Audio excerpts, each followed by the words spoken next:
Hello everyone, আসসালামু আলাইকুম। আপনাদের জন্য আমার আজকের রেসিপি হচ্ছে শুকনো বড়ুয়ের টক ঝাল মিষ্টি আচার। স্কুল গেটের সেই মামার আচারের স্বাদ কখনোই ভোলার নয়। এই আচারটি মনে করিয়ে দিবে সেই সব দিনগুলির কথা। ভীষণ সুস্বাদু এই আচারটি খুবই অল্প সময়ে বানিয়ে সারা বছর সংরক্ষণ করে রাখতে পারবেন। রেসিপিটি ভালো লাগলে চ্যানেলটি সাবস্ক্রাইব করে সাথে থাকার অনুরোধ রইল। এখানে আমি 3 কেজির মতো কাঁচা বড়ই রোদে শুকাতে দিয়েছি। 4 থেকে 5 দিন বড়িগুলোকে শুকিয়ে নেওয়ার পরে আচার তৈরি করব। ফিরে এলাম 5 দিন পর।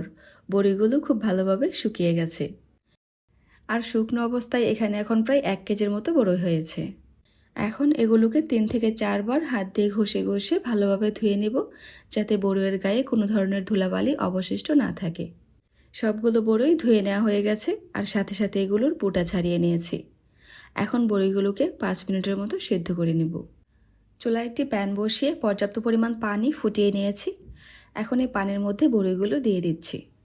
এভাবে সিদ্ধ করে নেওয়ার ফলে বড়িগুলো একদম নরম হয়ে যায়, ফলে তেল মশলা আচারের ভিতর খুব ভালোভাবে ঢুকতে পারে এবং আচারটা অনেক বেশি সুস্বাদু হয়। এখন ঢেকে দিয়ে এটাকে 5 থেকে 6 মিনিট অপেক্ষা করব। এই ফাঁকে আচারের জন্য একটা স্পেশাল মশলা তৈরি করে নেব। এজন্য চুলায় একটি প্যান বসিয়ে দিয়ে দিচ্ছি 1 টেবিল চামচ পাঁচফোড়ন, 1 চা চামচ আস্ত জিরা, 1 টেবিল চামচ আস্ত ধনিয়া আর 4টা শুকনো মরিচ। লো আছে এগুলোকে কিছুক্ষণ টেলে নিব। মশলাগুলো টেলে নেওয়া হয়ে গেছে। এখন প্যানটাকে চুলা থেকে নামিয়ে এগুলোকে কিছুটা ঠান্ডা করে তারপর গুঁড়া করে নিব।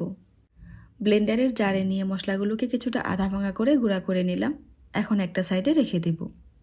আর এখানে 100 গ্রামের মতো পাকা তেঁতুল 10 মিনিট আগে অল্প পানি দিয়ে ভিজিয়ে রেখেছিলাম। এগুলোর বিচি ফেলে দিয়ে কাঠটা নিয়ে নেব। এদিকে 5-6 মিনিট পর বড়িগুলোকে পানি ছেঁকে নামিয়ে নিচ্ছি। সবগুলো বড়ই খুব ভালোভাবে সিদ্ধ হয়ে গেছে। যদি আপনারা একদম মাখা মাখা আচারটা খেতে চান, তাহলে বড়িগুলোকে এইভাবে একটু চিড়ে চিড়ে নিলে ভালো হবে। আমি আজকে আচারটা আধা ভাঙা রাখবো, তাই আস্ত বড়ই দিয়ে আচারটা বানিয়ে নিব। চলে যাচ্ছি আচার তৈরির মূল প্রসেসে। চুলায় আবারও একটি প্যান বসিয়ে দিলাম আর দিয়ে দিচ্ছি আধা কাপ সরিষার তেল। তেল কিছুটা গরম হয়ে এলে দিয়ে দিচ্ছি 4টা আস্ত শুকনো মরিচ, 1 চা চামচ পাঁচফোড়ন আর 1 চা চামচ ছেঁচে নেওয়া রসুন।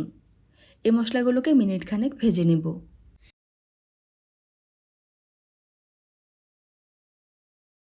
এবারে সিদ্ধ করে নেওয়া সবগুলো বড়ই প্যানের মধ্যে দিয়ে হালকাভাবে নেড়েচেড়ে মিশিয়ে নিব। চুলার আঁচটা একদম লোতে থাকবে।